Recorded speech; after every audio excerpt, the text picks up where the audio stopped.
Good morning and welcome to the virtual event of the EU Pavilion at COP27 on resilient communities, shaping and achieving the global goal of adaptation through subnational action. Recent findings, including the recent IPCC report, show that further global warming will affect city settlements and key infrastructure. With these worsening conditions, climate change impacts and risks are becoming increasingly complex and more difficult to manage. And while development and adaptation efforts have reduced vulnerability to some degree, the impacts of these risks are rising. Having an approach that addresses climate change mitigation and adaptation and fully utilize the synergies between these areas to strengthen local resilience is necessary. Communities are resilient when they're able to cope with shocks and minimize their effects, making the recovery and return to normal life effortless and free. Today, we will take a look at how resilient communities can be the building blocks for developing resilience on a global scale. How local example can be scaled up to the regional levels and above, and how local experiences can help shape and achieve an ambitious but realistic global goal of adaptation. This event is divided into two main sessions, together with an opening and closing speeches. We have a formidable selection of speakers. So, without further delay, let us move on with the session. First, I will give the floor to Mrs. Fatimetou Abdel Malik, President of UCLG Africa and Mayor of Tebrak Zeina in Mauritania. Madame la Présidente, vous avez la parole pendant 5 minutes. Madam Chairman, you have the floor for 5 minutes. Merci beaucoup. Thank you very much. J'ai été maire de Tebrak Zeina pendant 17 ans. I was a mayor for 17 years, and right now I'm the president of the region of Nouakchott, which is the capital of Mauritania. And yes, this is true. I am the president of the UCLG Africa. First, I would like to congratulate you for organizing this panel. I would like to thank everyone for taking part in this session with such an important theme, which is the resilience of our communities. Cities welcome almost 60% of the world population, which represents an extensive problem when it comes to urban planning, service provision. So this leads to problems with resilience, especially when it comes to infrastructures, of course, which are available to the population. Now, the impacts of climate change and the efforts that have been made so far in terms of mitigation and adaptation are insufficient, which means that the risks we are exposed to increase. So we are faced with a very critical situation, which was exacerbating because of the pandemic. The COVID-19 pandemic has showed us that we are not resilient at all.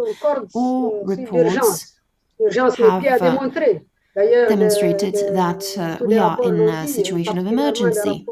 It has become obvious now. The IPCC report has demonstrated also. Well, it has become an evidence today. And today we need to move from words to actions.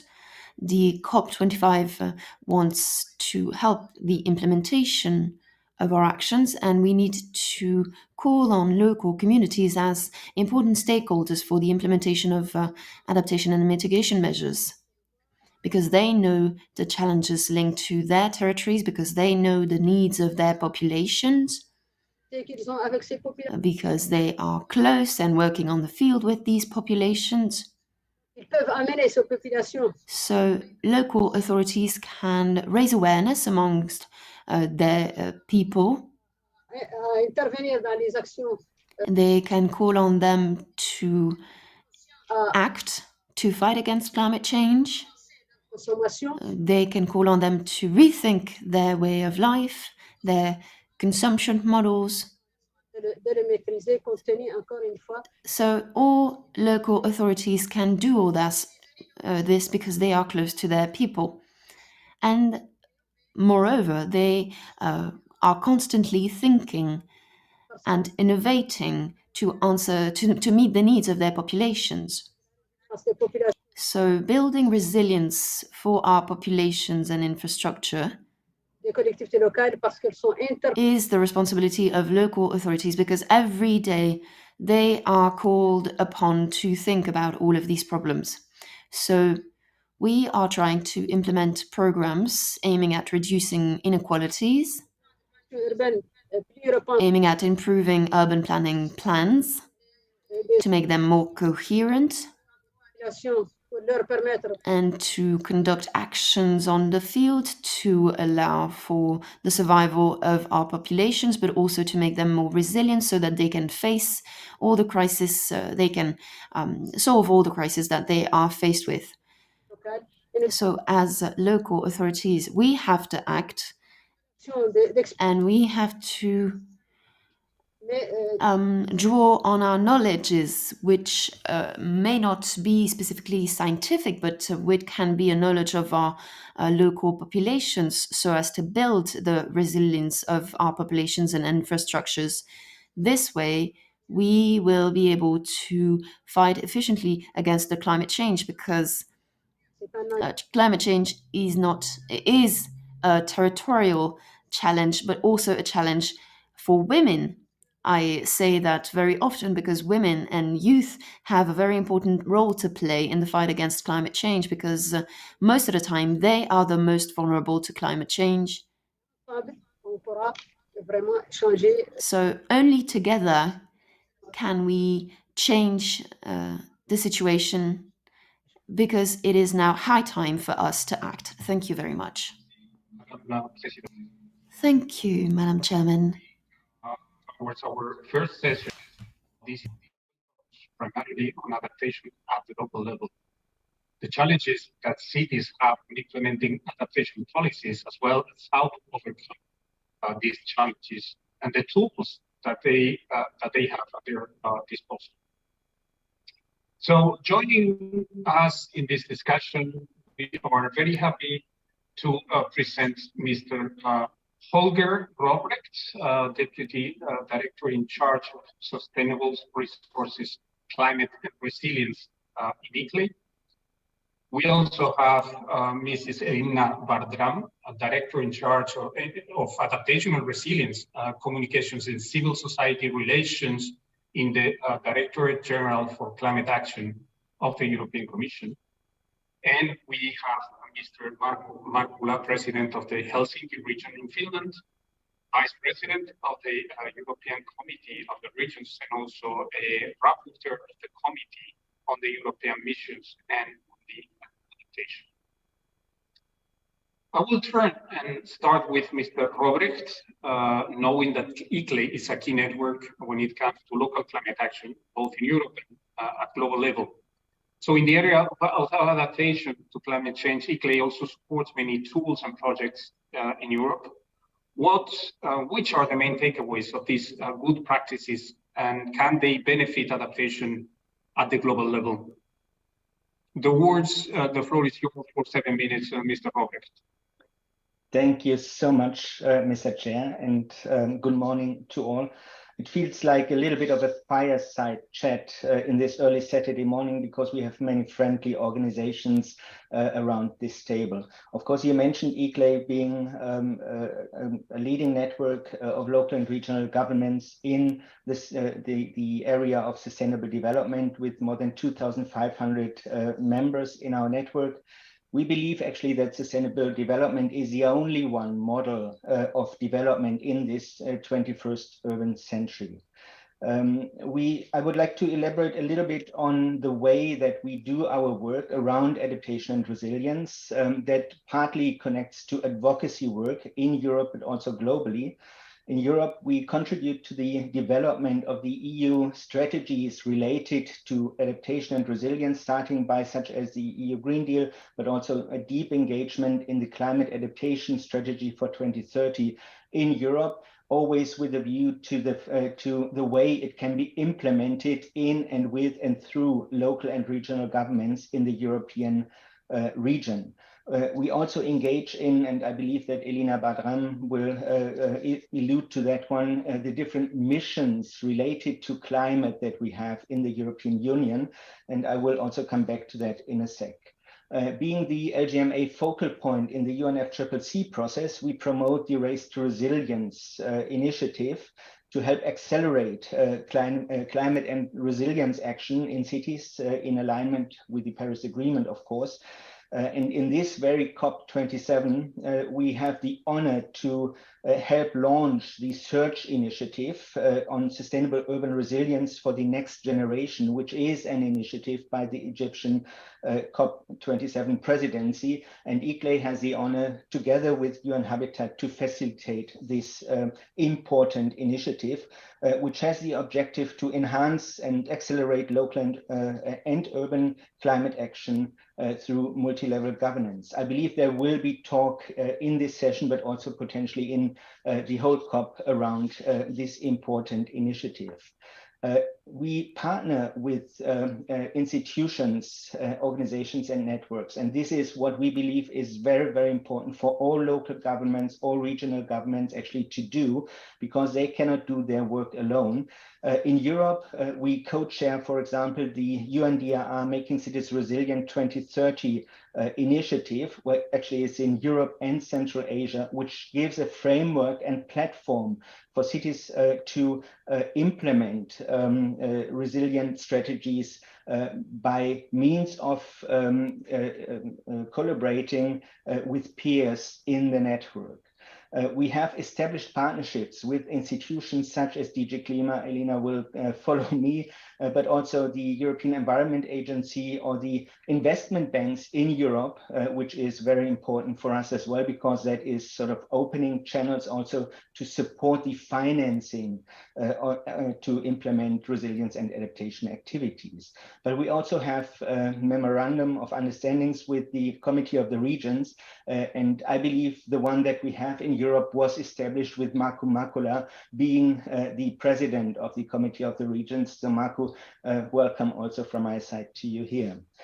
We organize exchange opportunities, and just recently we had our European Urban Resilience Forum as an exchange platform that is a partnership activity for cities to work with cities and also with research and other institutions and organize sort of a collaborative approach to exchange on innovative climate adaptation and resilience activities. The Committee of the Region is an esteemed partner to us, but also the European Environment Agency and Ina van der Kastelen and actually also Dimitrios Karnavos that will talk in the second round. I met in our recent European Resilience Forum in Athens. So welcome also here from my side. When it comes to the adaptation tools, we develop and have been developing tools in the European context, always through projects in partnership, often also with the European Commission. We have implemented a number of these.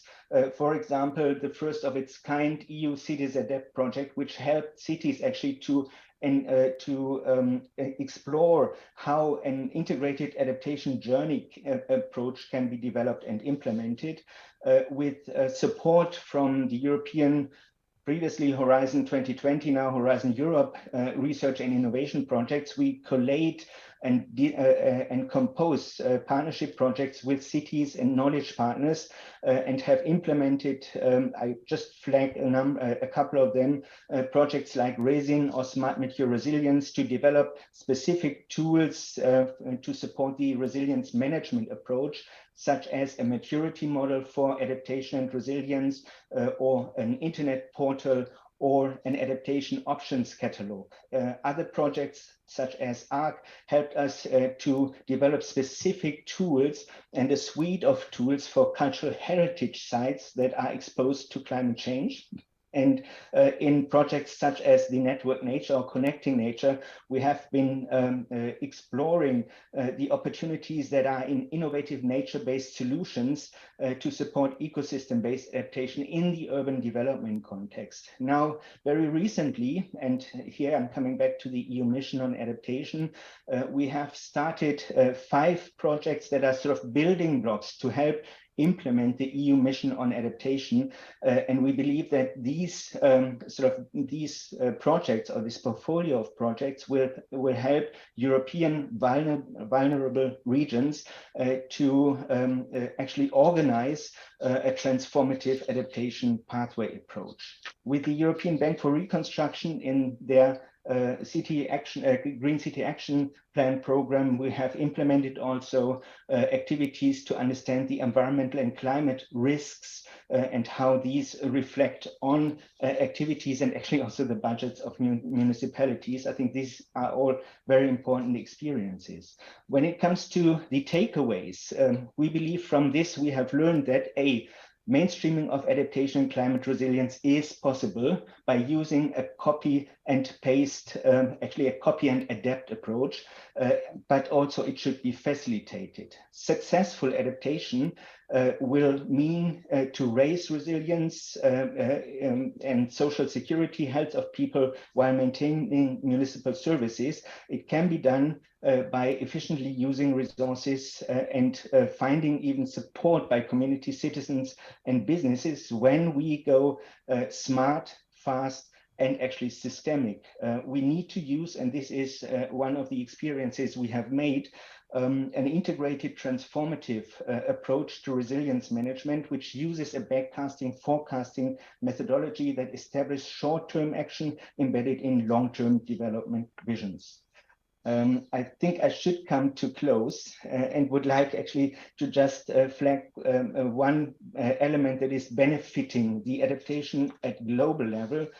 Here we believe that we need to look into establishing the resilience methodology and toolbox even as a standard approach at global level. We can engage with standardization bodies to do so. There is work underway, but what it needs, in our view, is actually to establish a partnership for local and regional resilience. We have a community of practice all around the world, but definitely also in Europe, but we need to come forward to a community of responsibility. We hope, and we will invest our capacity at ICLEI, that this search initiative is the right platform to organize this. Thank you.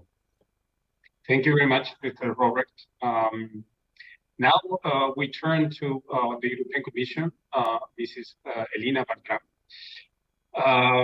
The EU strategy in adaptation to climate change has placed adaptation as a key priority and has also highlighted the role of subnational governments in this regard. What would you say are the main challenges in implementing local adaptation action? Floor is yours for 7 minutes. Thank you, Mrs. Bartra. Thanks very much, and thank you also for the organizers for this very, very topical and pertinent panel. Subnational action is a key accelerator for the transition to a net zero economy, which is of course a core objective for the EU as a whole and the Commission as an institution. And I think we've been delighted to see how active a role different subnational actors have assumed in the context of these annual conferences of the parties, the COPs, and COP27 is no exception to that. Let me start by putting a few numbers for the context. Firstly, the EU has more than 80,000 towns and cities, and about 70% of EU legislation has very direct impact on regional and local level. Regional and local authorities handle about 1/3 of public spending and manage about 2/3 of public investment. So their decisions really matter, and what they do within their powers has immediate impact for the citizen, and it's often the most visible action as well. And while the Green Deal policy areas are relevant for action at the level of cities and communities, this event is an excellent reminder to all that in many ways, local level is the bedrock of adaptation. That's where the impacts are felt, and that's where the resilience can be built. Building resilience at that level reaches beyond the municipal level, as in case of implementing nature-based solutions at the landscape level or ensuring the availability and sustainability of fresh water, which we have seen last summer is becoming an increasingly demanding challenge. This already starts taking us into the territory of your question on some of the main challenges. And here I'd like to remind you that the European Commission is an enabler, and we'd like to team up with the local actors to showcase the art of possible.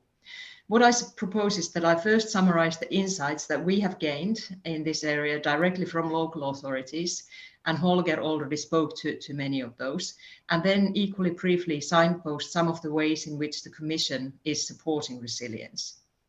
In the spring of this year, we launched a survey for local authorities and regions to express their key challenges that they are facing in adapting to the impacts of climate change, and what are the barriers preventing them from that implementation. And one of the very common challenges that came across was the availability of financial resources.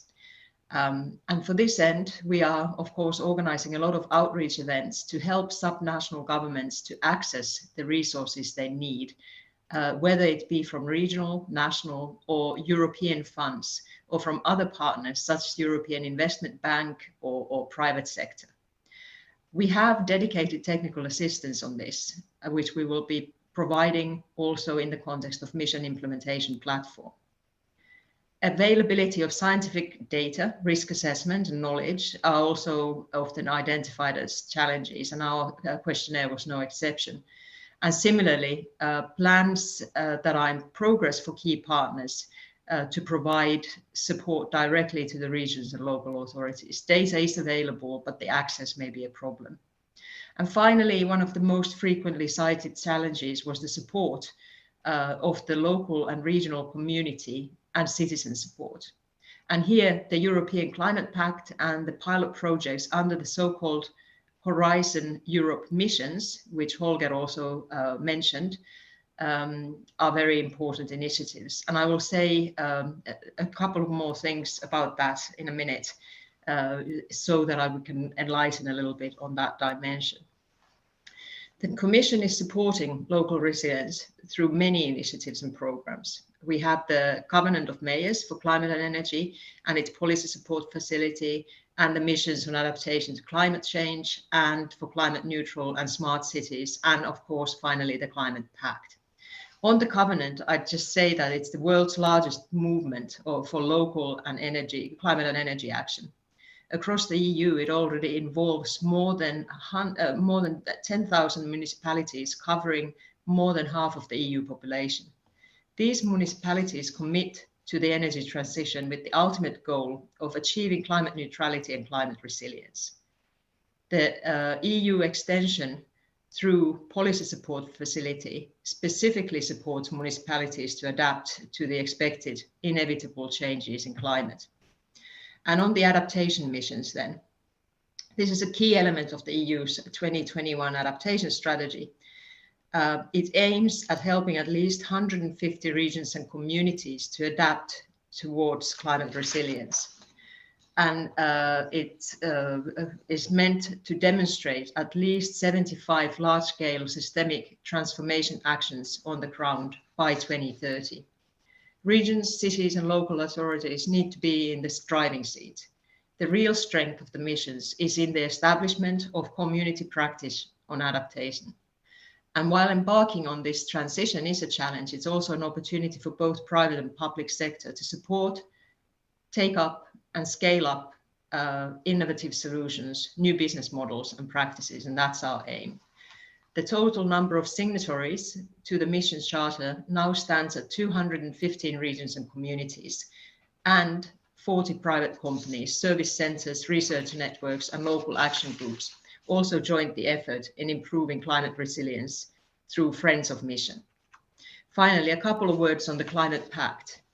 For the green transition to really happen, and it happened in a way that no one is left behind, we need everybody on board. Local communities are best placed to motivate local actors.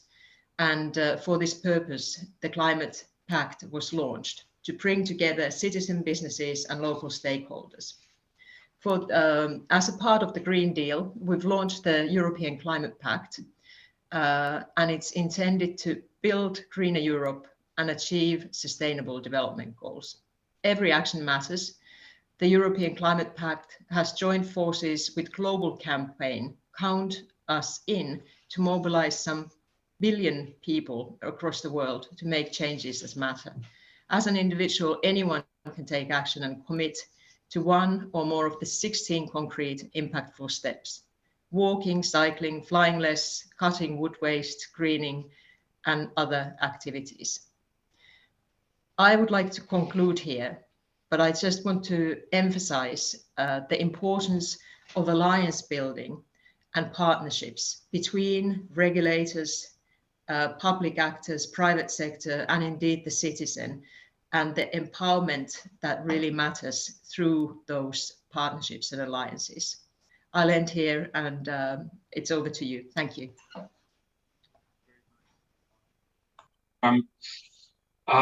We will end this session now with the intervention of Mr. Markula. Your city of Espoo is a part of the EU mission on adaptation that was referred right now, and it's a front runner when it comes to climate action in Europe. Can you tell us what are you doing to overcome the challenges and the use of the opportunities that are presented to you when it comes to implementing adaptation action? Floor is yours, Marco, 7 minutes. Okay, thank you very much, and it's really great to continue what Holger already painted the frame of international partnerships and the importance of collaboration, and Elina pointed out the EU targets, but as well pointing out some of the main instruments, measurements that we are doing at the moment. And now I'll go more on the really the local and regional level as well. But let me highlight first what was in the first very short intro video when we opened this session. So two key points were act now and together, and that they are the only ways that we can reach the ambitious targets, and the ambitious targets are crucial really to survive. And we have seen during the recent especially summers, but in some cases as well very cold winters, or having snow in many areas in summer or fall, much different times than it traditionally has been. So this is a reality that we need to move faster. Let me highlight that actually at the local level, we cannot say that this activity is about adaptation and this is about mitigation. They go hand in hand. But it's important that at the high political level, we understand this broad spectrum of necessary activities. And my first, let's say, local message is that sustainability is for our citizens, it's a balance between the well-being of residents, the economy, and the environment. So here in Espoo, we have stressed heavily cultural sustainability as well. So it's all about learning when we think about implementing UN SDGs. So it needs a lot of learning. It needs research, development, innovation to find these new solutions. But then when we need all to apply them to the activities that we have. So it's social sustainability, cultural sustainability, and of course, integrating this to the economic and ecological sustainability. So this is how we move on. The next point that I'm stressing heavily is so that everywhere we need to be part of the international movements. We need to take the best practices, but we need our own local city level or municipality level, but as well regional level roadmaps. roadmaps towards sustainability, and these integrate then put the political policy guidelines that through which we kind of empower all potential actors to take their role. And this means, especially now when we think about the new European EU missions, all those 5 missions, they are vital for the future of mankind, for the future of Europe, and especially I think now integrating the work of 100 climate neutral cities, and that is to be climate neutral already by 2030. We are very happy that that more than 300 cities and towns applied for that, and 100 are now moving fast and supporting the others as well. And my city, we are one of those, actually the metropolitan region here, all the municipalities operate on that, be they on this EU mission or not. And then we integrate these to the activities that we see for the adaptation. We have defined at the city level 5 concrete targeted focus areas. One is how to be a forerunner in implementing the UN SDG agenda. And then on that, we already 2 years ago, we delivered our voluntary local review report, which is not a product of only experts, but we had hundreds of both citizens, civil servants, universities, others engage on making. And now we follow that, so it's a regular process, not the one-time report and that's it. The second focus areas is this climate neutral city by 2030. And that means really collaborating, defining detailed activities. And that's, in our case, it's kind of practically a 50-page document approved by our city board. And now we have a special instrument, political leadership steering group with political leaders from all political groups, but as well key civil servants from the city.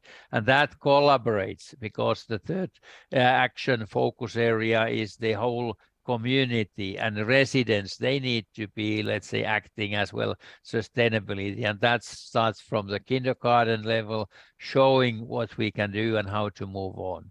The fourth action point on this roadmap is the model to become a model city of sustainable urban development, urban planning, all dealing with land use are linked to that, so that it's the sustainability perspective, the different activities are part of that all the time. And the fourth activity, or the fifth activity, sorry, that is the best partner for sustainable and smart urban solutions. So that means that we have these test beds, place-based innovation ecosystems where the companies, large and small, operate together. And so that is kind of showcasing, and that's the message that we want to give to the development of the COPs as well, so that COP need to showcase what happens on the ground and convince the political national leaders to move financing and making this future a reality that we are all aiming to. Thank you for this opportunity. Thank you. Thank you very much, Mr. Markula. With this, we conclude the first session, and we'll go immediately to the second one. This session will take a look at the scaling up of the local experiences to the regional level, and then also going beyond, exploring what thinking globally and acting locally can bring to the table when it comes to reaching the global goal on adaptation. With us, we have Mrs.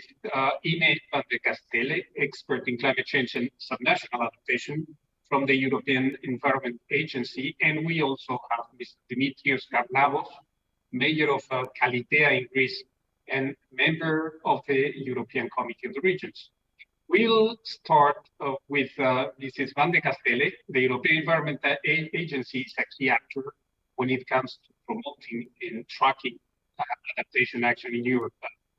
We have talked about the local experience, but can you give us some insights on how local practices can be scaled up in challenging 7 minutes? please.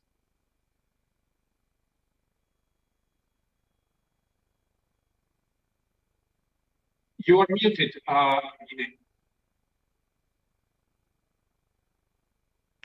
Sorry, good morning to everybody.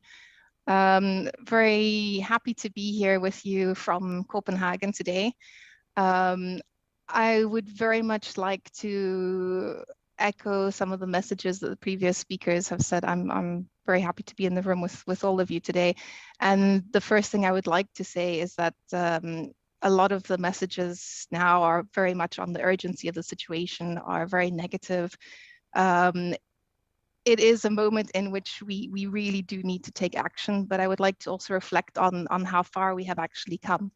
We have achieved a lot the last 10, 15 years. We do stand in a position now that we can actually go forward and we can start to really upscale the many good actions that are taking place at the local scale, which I agree that indeed is the right place to act. It's the scale that makes sense. It's where actions can really have effect and are really catered to what needs to get done. So firstly, I would just like to say that we are in a position where we do have a European adaptation strategy. The European Environment Agency actually has reporting from countries on adaptation actions. We try to provide a good knowledge base on what is out there, to highlight case studies, to highlight what the options actually are, to give support to municipalities, communities that are looking in how can they plan out their adaptation strategies, how can they actually tackle this. So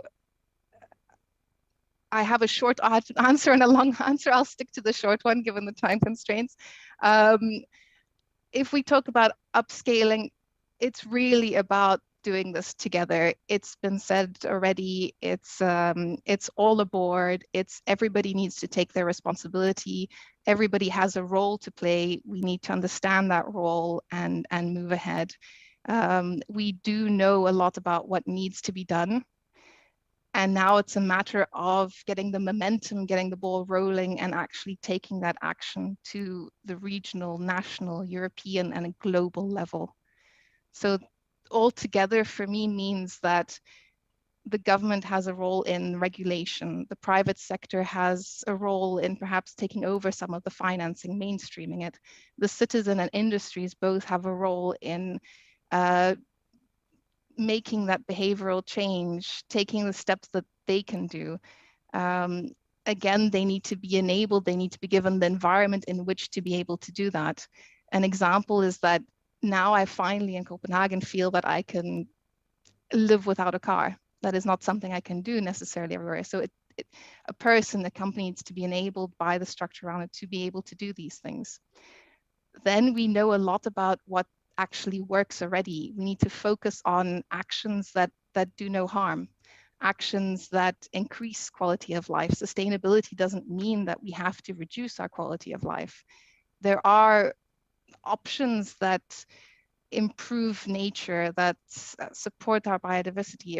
If we focus on nature-based solutions, on perhaps small actions like community gardens, decoupling sewage systems from rainwater systems. These are actions that make sense for sustainability as a whole, have a big impact if scaled up, done everywhere for climate adaptation, and improve our quality of life. Bringing nature back in completely, as I hope it will be pushed also by the upcoming nature restoration law, where we actually put specific targets on maintaining green and increasing tree cover in cities, has a multitude of benefits, not just to the environment, but also to our mental health, for recreation, for inclusivity of people in a city. It's that human aspect that needs to be coupled, and that idea that, look, we're doing this for a purpose that is beyond the environment. It's for all of us, and it's that human aspect we need to bring in, to bring really everybody on board, to know that this is important, to know that it's towards also a quality of life that is improved for all of us. So to add to that, there are other options. Of course, city planning is a big one. These are all options that makes sense, not just in terms of climate adaptation, but on a whole. What I'd like to say as well is that in doing all of this, I feel that we need to keep a sense of positivity. Perhaps actions that bring a sense of competition between us can be a little bit of fun. Maybe I've heard of actions where cities sort of challenge each other. We have these networks where we learn from each other, but we also try to encourage in a way that keeps the hope alive, that keeps the long-term vision, that ensures that we see that little actions may seem little, but if we all do the actions that we know are working, we will get there. We will manage to upscale the fantastic ideas and innovations that are already there. So thank you very much. That's my shorter answer. Thank you. Thank you very much. Very insightful. Thank you for joining us. We will turn to Calitea, in Greece, where Mr. Karnavos will address us. Mr. Karnavos, already in Glasgow, it was highlighted that thinking globally and acting locally is key in addressing climate change. Is global action the way to go when it comes to adapting to climate change? You have 7 minutes. Hello, good morning. Thank you, Mr. Flor. Climate change is a defining struggle of our generation, and it cannot be overcome without a global cooperation and a global goal. But we are already living in a world that is deeply affected by climate change, and we have to adapt to these effects in a targeted way. Allow me to mention that as a rapporteur of the 8th Environment Action Programme, one of my greatest aspirations was to highlight in depth the issues of climate change. As emphatically expressed, a sustainable growth model recognizes that the well-being and prosperity of our societies depend on a stable climate. The effects of climate change vary greatly depending on the geographic, economic, and social specificities of the impact territory. For example, even in a scenario where global warming stays below 2 degrees Celsius, mountainous regions and the northern and southern edges of Europe will experience the largest temperature increases overall, especially in the summer, with mean temperatures that will be significantly warmer than today. Southern Europe will be particularly impacted by more frequent and dangerous heat waves, since it already has a warmer temperature. In a more dire scenario, there are no foreseen benefits for any region, and across different territories, it is always the most vulnerable people and communities that will be disproportionately affected. These disproportionate effects are only further exaggerated when we take a look at the global perspective and the vast diversity of the regions, as well as the people who have to deal with the effects on climate change around the world. Cities and regions across the globe and trailblazers when it comes to adapting to the adverse and extreme effects on climate change, and their commitment and efforts must be recognized in reinforcing adaptation to climate change also in a global scale. Resilience does not only mean surviving, it means prospering. In addition to safeguarding the well-being of the population, resilient communities can improve the stability of the economic system. In recent years, it has become more and more evident that cities and regions are the drivers for change towards climate neutrality and resilience to climate change. This comes to no surprise, since local and regional leaders are closest to the citizens, and they have understood that their chances of re-election are largely dependent on whether or not they can provide just and sustainable living conditions. Most adaptation actions is also carried out and planned by the subnational levels, and a so-called global approach, or thinking globally and acting locally, is the only way to not only reach a global goal on adaptation. It is the only way that we can expect to share a realistic goal, and it is the only way that we can expect to keep track of our progress towards it. Otherwise, if we will focus on the national or supranational level, through tackling finances, for example, we are missing the very purpose of adaptation policies. If we don't focus on the subnational level, we are losing precious insight into what is being achieved with the money spent on adaptation policies. The European Committee of the Region and I are very happy to be part of this important event, both through its delegation to COP27 as well as through its core activities, not only about advocating for a bottom-up approach when it comes to adaptation, but also actively supporting it. Recently, we have launched a comprehensive and interactive handbook to guide local and regional authorities towards potential solutions for the climate-related changes that they are facing. As I have stated at the start, we are already living in a world hit by climate change, and we have no time to lose in learning how to live with it. I believe that it is, for that matter, imperative that we came out of COP27 with concrete objectives in the global goal on adaptation work program. So far, we have been focused on the why and when, but I sincerely hope we have an answer to the how by 2023. Thank you. Thank you very much, Mr. Carnal. Extremely interesting. I want to underline and take advantage of my moderator to publicize the handbook, that it's a tool handbook on adaptation, that it's a tool developed by the Committee of Regions.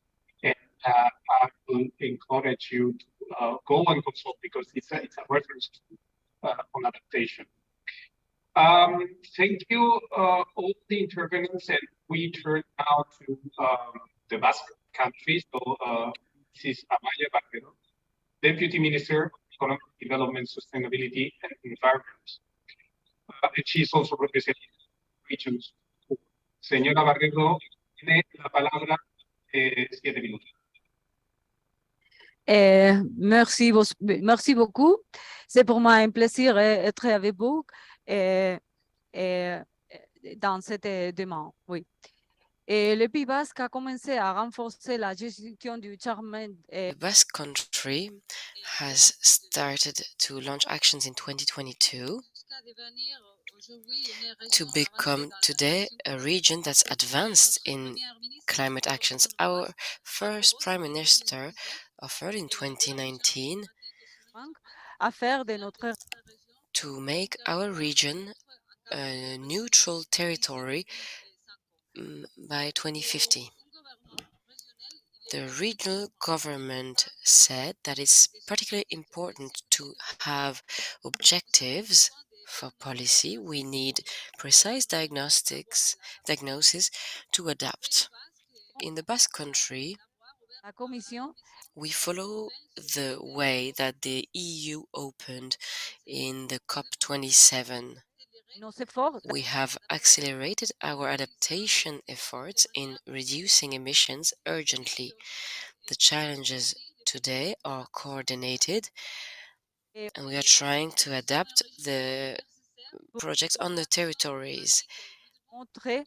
We need to showcase the world that we have developed solutions that are tailor-made to accelerate the response to climate change.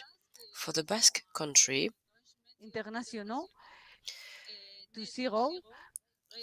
the net zero plan and resilience is a priority, and we don't want to slow down the rhythm given, and we want to make the voices heard in international settings. For example,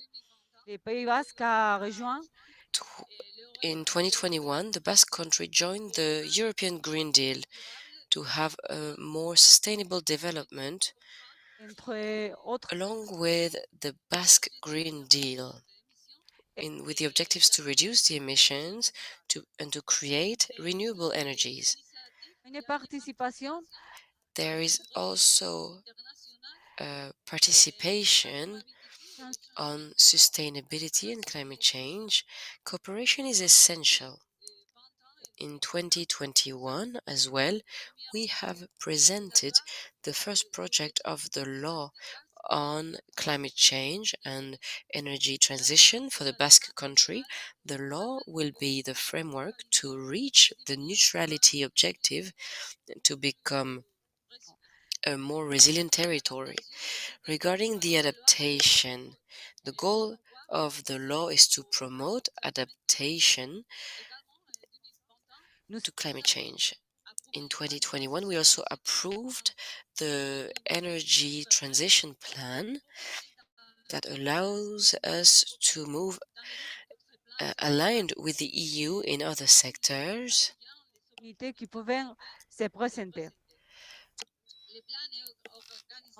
The plan is organized into 3 points: to go towards neutrality, to strengthen resilience, and to organize actions.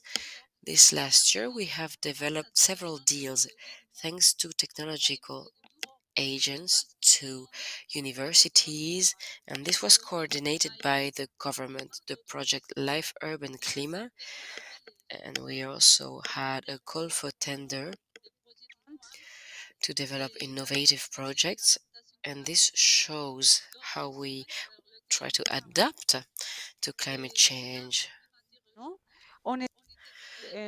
These scenarios have been created in 2027.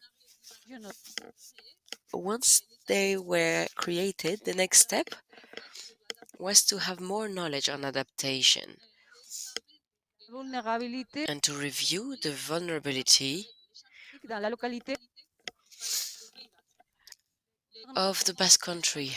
The Basque government has really made efforts to analyze the vulnerabilities to climate change in several sectors, in tourism, finance, fishing, and other sectors. The negative effects on human health, the resilience of the energy sector, and several other assessment points. All this information was under the framework of the conceptual work of the IIPPC, and this is available on the mapping work we have done. The Basque Country is well advanced in the adaptation to climate change with a comprehensive assessment of vulnerabilities based on nature. We have many actions in place. We are convinced that the path to learning and to improvement is the only way to adaptation. As president of a strong region, we think we can be leaders. We have done a statement for the COP27 that was signed by many members and well received. We would like to formally include regional contributions to add national plans to guarantee coordination efforts at different levels. All levels must be involved and included in the orientation note on adaptation. It is essential that the government is included in the programs for fundings and to recognize more officially our role, our essential role as partners in the fight against climate change. The Quad region also launched in this COP27 a report on the program's Regions Adapt. Many governments have progressed in the planification. 72% have communicated developing adaptation plans. Regions have improved their instruments, developed their own legislation in some different areas, thanks in part to the knowledge coming from the vulnerability assessment. 53% have said that they have done a vulnerability assessment. Thank you very much. Thank you very much. Since we are limited by the time, it's only we only have 2 more minutes.